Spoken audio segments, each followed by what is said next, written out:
Starbucks right now on the Champs-Élysées, and inside of the mall thing. But anyway, so this is what I got. This is just, it's a grande white mocha, but it's mocha blanc, which I probably should have known, but it took me like forever because the rest of the menu looks the same. So I was like, where's white mocha? Where's white mocha? And I'm like, oh, duh, mocha blanc. And then this thing, which is some sort of macaroon, whatever. I don't know how it's going to taste. The coffee tastes exactly the same. But like, look how much this costs. Like, oh, it doesn't focus on it. It's €8 for all this, which is ridiculous in dollars. So don't go here. I just did it because I really, really miss Starbucks. Just, yeah. I mean, it's the same stuff. It's just way more expensive.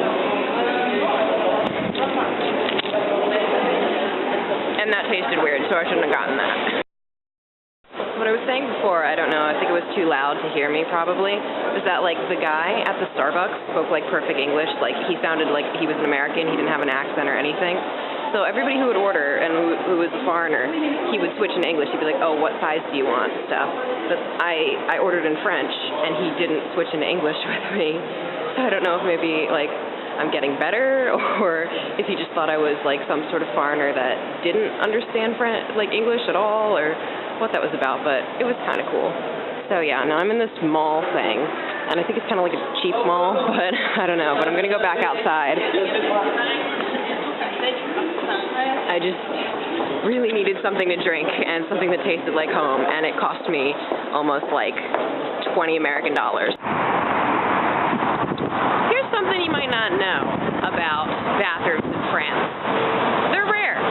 If you go somewhere, make sure you go to the bathroom before you leave the house, or, I don't know, maybe you should even, like, get adult diapers or something if you're going to be out all day.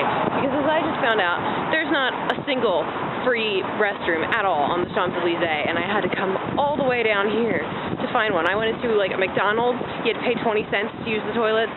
There was a mall that was like, toilets this way, and I was like, finally, friggin' free bathroom. I get in there, it's like a spa, and there's like this whole big fancy stall, and there's this like whole like the cleanest bathrooms on the thing, and it costs like €2 just to pee, and I'm like, no, what the hell, you guys are supposed to be a mainly socialist country, and you're privatizing bodily functions?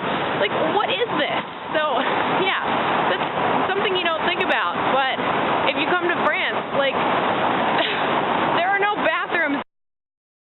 Alright, so without even trying, I seem to have found a major shopping district in the middle of Paris. I just went inside this mall, and it was pretty big. It was actually pretty nice, which wasn't the way with the mall on the Champs-Élysées. So I think this is where the real shopping is. And right in front of me is probably the largest department store I've ever seen.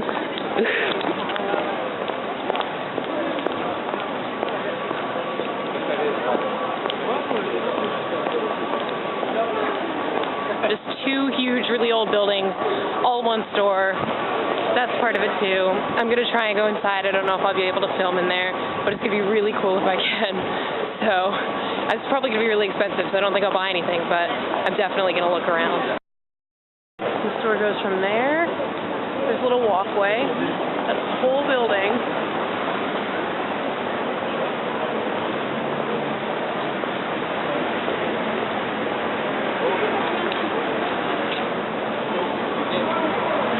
All the way to there.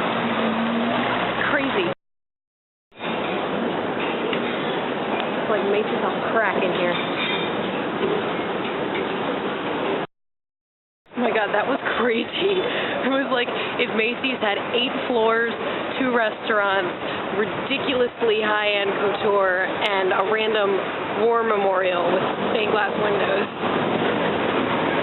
Like, I looked at one shirt, and it was like €700, and that was like cheap. It was ridiculous. That was pretty fun to look at though, but I'm sure I was getting some weird looks, like, you shouldn't be in here, you don't have the money. This is the fanciest metro station ever. And like the mall connects to it over there. Right, another thing that I didn't really get to show you guys about the Louvre was the gift shop and how big it is. In the front, it's just like, you know, like kitschy tourist things, like magnets of the Mona Lisa, pencils, whatever. And that's just a tiny little part of it. And then if you go back, like further, there's this huge bookstore in there. And like, I'm not even an art person, and I spent like half an hour in there at least, and I would have spent more if I, really even knew what I was looking for, because it was just, they had books on like every artist, like biographies, every like style of art, photography, fashion, everything, and it was just really fun to just go around and explore it all. Most of it was in French. Occasionally you could find some books that had like one English copy. So like that was, a big factor in that I couldn't buy a lot of them because my French probably wouldn't be good enough. And also a lot of them were really expensive. But so I was just kind of walking around there, and I found this, and I got this, Mr. Eiffel's Tower. It's just a little book, and it just has all sorts of like pictures and like excerpts from like newspaper articles and stuff. And it's just the whole history of the Eiffel Tower, and it's in French, but I don't think it should be too hard to read through it because it's pretty small, and so I thought this was a pretty cool book to get, and it was only like 15 euros, so it wasn't too bad. And I got one other thing also, but I can't tell you what it is because it's a gift from my mom, and she watches these videos, so I'm going to have to wait on that one.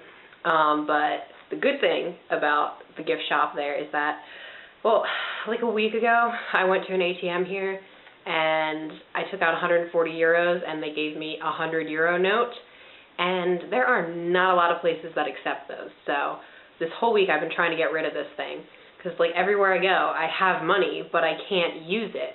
Like, I went back to the bank first off, and I said, can you change this? And they're like, no, you have to do what the machine gets you, and all sorts of stuff. They wouldn't budge on it at all. So then I went to a department store, and I bought like 50 euros worth of clothes, and they're like, oh, no, we can't accept that. So I'm like, why do you even have this currency if if this denomination, if you can't use it anywhere? So I went to the gift shop in the Louvre, and I was like, can you take this? And the guy was like, yes. And I was like, thank you. So I guess the moral of the story, if you have a big bill like that, is go to a touristy area because they're the ones that are most likely to accept it.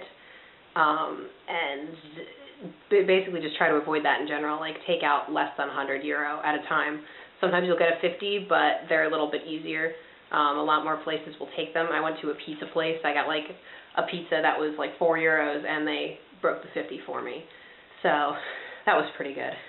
And as far as other shopping goes, I said I went clothes shopping a little bit. I didn't really get much. The sales are on, but like they don't have a lot of good stuff left.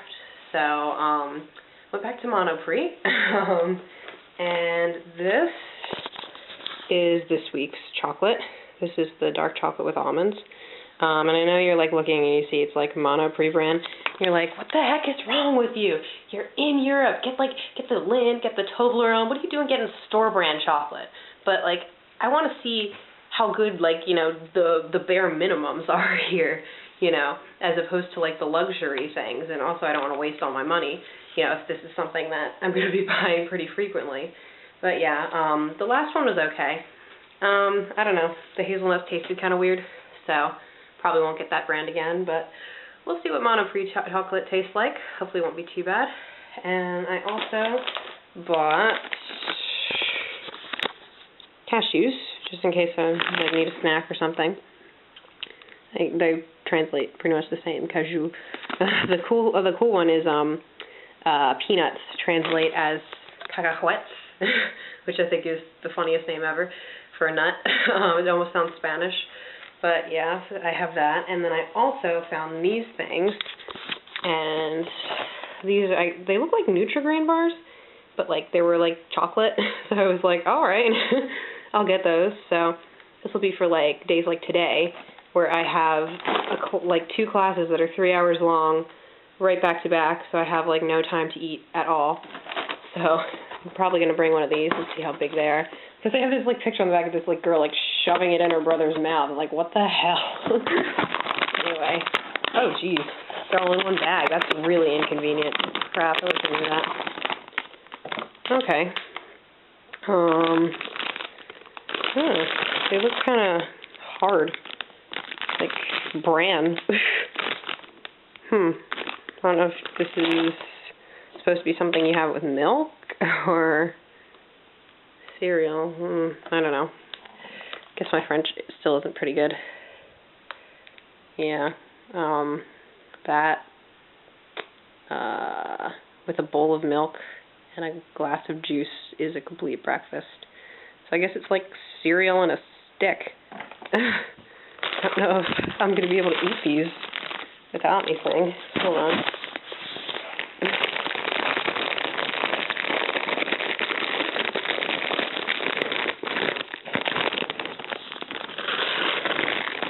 Probably going to get crumbs all over the place. Watch me eat stuff.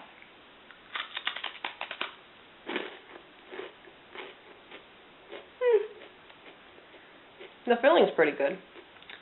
Tastes exactly like the cereal I have in the morning, though, so I guess that wasn't too smart to buy. But, I mean, it's, probably filling, so it'll be a good snack. Whatever. It didn't cost that much, so I didn't waste that much on it, so. Now I have really dry, but really chocolatey in the center, cereal sticks. So, hopefully soon I'll take my camera into Monoprix, and hopefully I won't get caught, and I'll show you guys what the food's like in there. So, and then you guys can suggest what I should get next. So, thanks for watching this little shopping vignette. High-class shopping, low-class shopping, eating, whatever. Hopefully I can still keep finding semi-interesting stuff for you guys. And bye for now.